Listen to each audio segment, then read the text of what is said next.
যে আসলে ঢাকা শহরের মেয়রের যে প্রচারণা এখন আমরা দেখছি, আমার কাছে মনে হয় মেয়র চরিত্রটা আসলে হিজ মাস্টার্স ভয়েসের মতো। এই যিনি হবেন ওনার আসলে তেমন কিছু করার নেই, কারণ এখানে সরকারে যিনি থাকবেন উনি নিয়ন্ত্রণ করবেন, ওনার আচরণ দ্বারাই ওনার আলোতে এনারা আলোকিত হবেন। এটা হলো বাস্তবতা বাংলাদেশে।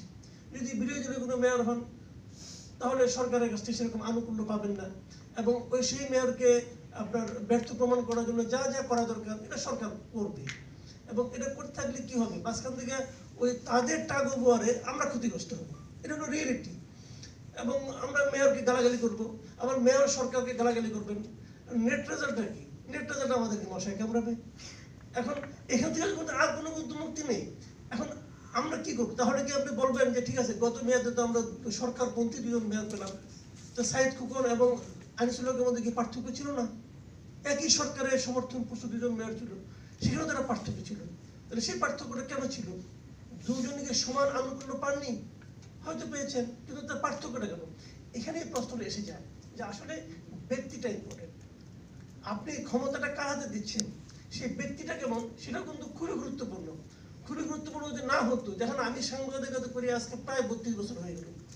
এই 32 বছরের চাকরি শুরু থেকেই এই ট্রাক স্ট্যান্ড যেটা আছে, তেজগাঁ ট্রাক স্ট্যান্ড, এটা উচ্ছেদের জন্য আমি নিজেই কমপক্ষে 7 থেকে 8 বার রিপোর্ট করেছি। ওখানে একসময় রায় রমেশ নামে একজন শ্রমিক নেতা ছিলেন, ওনার ইন্টারভিউ নিয়েছি, উনি বলছেন হ্যাঁ এটা উচ্ছেদ করা দরকার। পরে শুনেছি উনি নাকি এটা টিকে রেখেছেন। এরকম অনেক কিছু কিন্তু হয়েছে। তো এই যে এতবার রিপোর্ট করলাম, কোনোবার কিন্তু একটা ট্রাকের সংখ্যাও কমেনি। কোনো না কেন আমরা পরে ধরেই নিয়েছিলাম এটা আসলে কখনোই উচ্ছেদ করা সম্ভব না, কিন্তু আনিসুল হক উচ্ছেদ করে দেখিয়ে দিলেন। এখন প্রশ্নটা হলো আনিসুল হক কিভাবে পারলেন? উনি কি কেবল ওনার ব্যক্তিত্বের জোরেই পারলেন? এটাও কিন্তু মনে করার কোনো কারণ নেই। আমরা যারা সবাই জানি এই সময় আওয়ামী লীগের সাপোর্ট সবসময় ছিল, এর আগে ছিল মোহাম্মদ হানিফের সময় তো আওয়ামী লীগের সাপোর্ট ছিল, মোহাম্মদ হানিফ তো পারেননি। তখন এটা পার্থক্যটা লোকে খোঁজার চেষ্টা করে, পার্থক্যটা কোথায়? তাহলে কি ওনার ভাই তখন আর্মি চিফ ছিল এই জন্য পারলেন? তাহলে আমি সব আর্মি চিফের একটা করে ভাই থাকবে তাই আমি আশা করবো কিভাবে? সেটা তো পাবো না। এখন আতিকুল হক সাহেবের ভাই সাবেক আর্মি চিফ অথবা সাবেক আর্মি হাই অফিসিয়াল, তো সেই সাবেক আর্মি হাই অফিসিয়াল হলে কি পাওয়ারফুল হবেন? অনেক আর্মি হাই অফিসিয়ালকে দেখি সাবেক হওয়ার পর রাস্তাঘাটে ঘোরাঘুরি করেন। এখন শক্তির উৎসটা কোথায়, ক্ষমতার উৎসটা কোথায়? কেবল কি সরকারের, নাকি কেবল কি মেরুদণ্ডের, নাকি দুইটা সমন্বয়? এটা কিন্তু আসলে ভাবার বিষয় আছে। আবার ধরেন আরেকটা জিনিস আমরা ভাবি মাঝে মাঝে, এই যে বাগাড়ম্বর কিন্তু চলতে থাকে। যেমন গত 2 দিন ধরে আমি খুব চিন্তা করতেছি, তাপস সাহেব বললেন উনি যদি মেয়র হন তাহলে নগর ভবন 24 ঘন্টা খোলা থাকবে।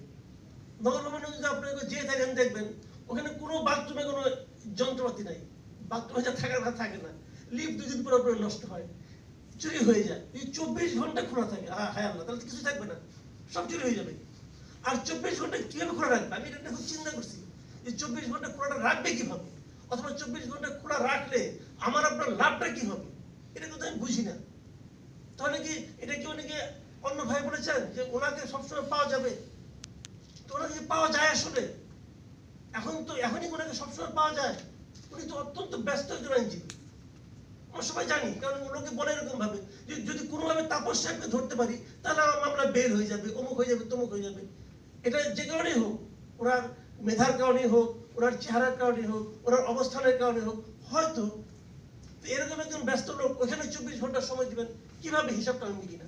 আবার আতিক সাহেব বললেন, কালকেই দেখলাম আতিক সাহেবের বক্তব্য, যে ঢাকা শহরে আমার এলাকায় তাবিজের পোস্টার আমার চেয়ে বেশি। ইহা কি সত্য? ইহা সত্য নয়।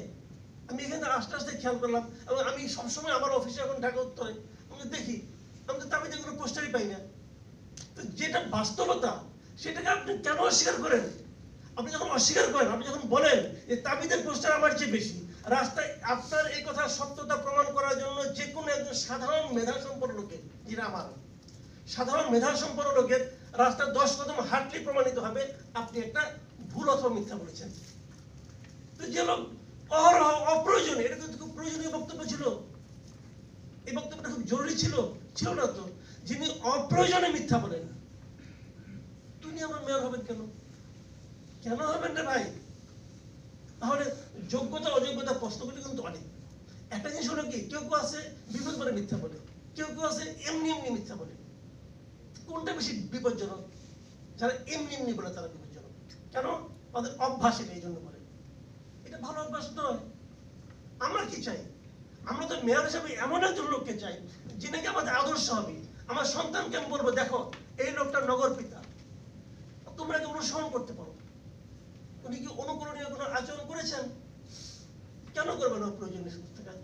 আসলে বিষয়গুলো হলো কি জানেন, আমার এই কোনো কথাটা কিন্তু খুব যদি গভীরভাবে চিন্তা করেন হয়তো কিছুই নাই। আমি কিন্তু খুব কমন সেন্স দিয়ে কথা বলি। এটা সবাই বলে সাংবাদিকরা কিন্তু কথা বলে কমন সেন্স দেয়, এদের কোনো গভীর জ্ঞান নাই, আমার কোনো গভীর জ্ঞান নাই, কিন্তু উপলব্ধি তো আছে। যা বুঝি এই বুঝতে তো আমি ভোট দিতে যাবো, আমার তো ভোটের মূল্য আছে। এই জ্ঞানী লোকের ভোটে যা মূল্য, আমার ভোটের সে সমান মূল্য। এটা তো গণতন্ত্রের প্রাথমিক ধারণা আমাদের। যা বুঝি, রিক্সাওয়ালার ভোটের দাম তো আমার চেয়ে কম না। তাহলে সেক্ষেত্রে জিনিসটা কি দাঁড়াচ্ছে, রিক্সাওয়ালা কিভাবে দেখবে, আমি কিভাবে দেখবো, এই ভাবনাগুলিও কিন্তু একজন মেয়রকে নোটিশ করতে হবে, ওনাকে বিবেচনায় নিতে হবে। এক বঙ্গবন্ধু দেখে আর কত বছরের ভাই, উনি যা বলেছেন তাকে আপনি করছেন, তাকে আপনি করার মধ্যে মানসিকতা আপনার আছে। বঙ্গবন্ধু কি চুরির কথা বলেছিলেন? বঙ্গবন্ধু বলেছিলেন যে আসলে সবাই মিলে চুরি করি? চুরি কি হয়নি?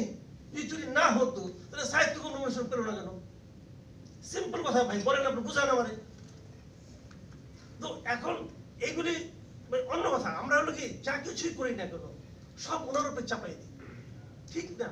আপনি আপনার আচরণ দ্বারা প্রমাণ করেন যে আপনি বঙ্গবন্ধু আদর্শ অনুসরণ করতেছেন। আমি তো মাঝে মাঝে বলি, কিচ্ছু না, বঙ্গবন্ধুর অনেক ভাষণ এখন ইউটিউবে পাওয়া যায়, অনেক ভাষণ পাওয়া যায়। আমি সর্বশেষ যে টিভিতে ছিলাম ওদেরকে বলেছিলাম যে আপনারা কাজ করেন, প্রতি 10 মিনিট পর পর ওই ভাষণগুলি চান, আর কিছু করতে হবে না।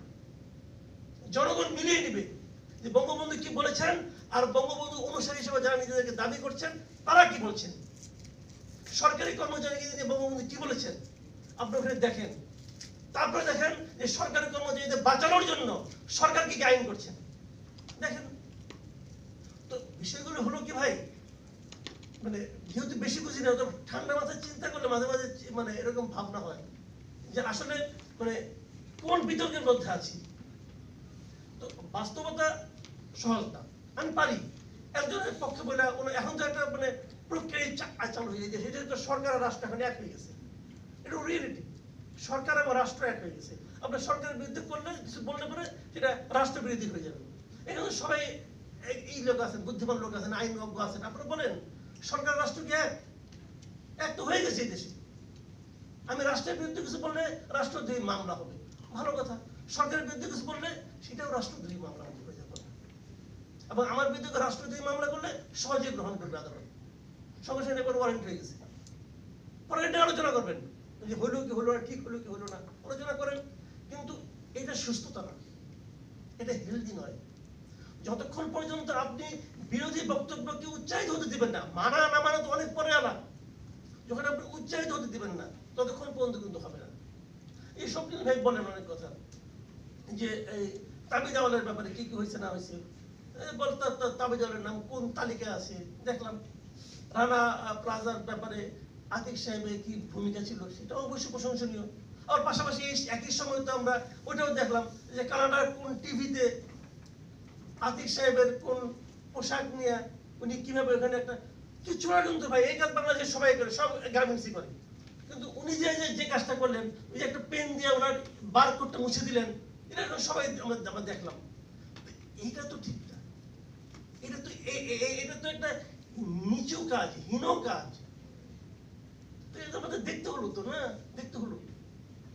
তো এখন বিষয়গুলো কোথায়? বিষয়গুলো হলো গিয়ে যে এর সামনে একটা মেয়র নির্বাচন আছে, আমরা কেমন মেয়র চাই। কারণ ওনারা, আমাদের তো আর বিকল্প নাই, আমাদের কিন্তু এই 4 জনের মাঝখান দিয়ে একজনকে বাঁচতে হবে। কেন? আর ইশাক সাহেব কেন মেয়র কিনলেন? বাপ মেয়র ছিলেন, এই জন্য। ওনার বাপ কি খুব মহান মেয়র ছিলেন? ওনার বাপকে আমরা দেখছি, আমি দীর্ঘদিন ওনার প্রতিষ্ঠানে চাকরিও করছি। ওনার বাপকে খুব একটা প্রতিষ্ঠান আমরা সবাই জানি, তার মালিক হলো খোকা সাহেব। খোকা সাহেবের কোনো নাম নাই, উনি আসেন কিন্তু আবার যে লোকের অফিসের কোনো নাম নিশানা নাই, তো উনি ওখানে বসেন কিভাবে? উনি নিয়মিত আসতেন, এখানে দেখতাম আমরা। আমি বহুদিন ওনার সঙ্গে বসে মিটিং করছি। তাহলে এটা কি সততা? এটা কি ট্রান্সপারেন্সি? যে লোক বলতে পারে না এই প্রতিষ্ঠানটা আমার, কেন বলতে পারে না? ঝামেলা আছে বলে বলতে পারে না। তার ছেলে ওখানকার ডিএমডি, উনি ডিএমডি কোন যোগ্যতায়? যার পিতার কোনো 1% শেয়ার নাই, উনি ডিএমডি হন কিভাবে? উনি তো মেয়র হয়ে গেছেন, মেয়রের জন্য ক্যান্ডিডেট হয়ে গেছেন, যোগ্যতা কি ওনার? ওনার যোগ্যতা হলো উনি খোকার ছেলে। তো আমরা কি কিভাবে দেখবো? যে বললেন যে উনি মুক্তিযোদ্ধা ছিলেন, ওনার মৃত্যুর পর বিশাল মিছিল, বিশাল হয়েছে, জনসমাবেশ হয়েছে, লোকজন গেছে, হাজির হয়েছে, এবং যেন বাংলাদেশের নিয়মটা এরকম যে কার জানা যায় কত লোক হইলো সেই হিসেবে সে তত বড় নেতা। এটা যে বাংলাদেশের নিয়ম হয়ে গেছে। কপুর জানা যায় অনেক লোক হয়েছিল, দেখছিলাম আমরা, আমি নিয়ে জানা যায় তো অনেক লোক হয়েছিল। তো লোক দেখে কি আল্লাহ বিচার করবো না মানুষ বিচার করবে? জানা যায় লোক সঙ্গে এখন আল্লাহ তাদের বেহেশত নির্ধারণ করে দিবে না ভাই, তাহলে তো হয়েই যেত। ওটাও হয় না। আর আমরা কি বিচার করবো যে কত লোক হয়েছে, অত ভালো মানুষ? এখন তো দেখি যে আজহারি নাকি একজন আছে, এর ইয়ে নাকি যে আপনার লাখ লাখ লোক হয়, 60 লাখ লোক হয়েছে, 10 লাখ লোক হয়েছে, মানে এটাই যেন বড় যোগ্যতা। আরেকজন বলতেছে সে নাকি কি আপনার কি তারেক মনোয়ার না কি একজন আছে, উনি ভাষণ দেন যে উনি এই লন্ডন প্রিমিয়ার লিগে, ইংল্যান্ড প্রিমিয়ার লিগেও খেলছেন, তারপরে নাসায় চাকরি করছেন, উনি হেলিকপ্টারে চড়েন না, কারণ তাতে নাকি পরিবেশ দূষণ হয়, উনি রকেটে চড়েন।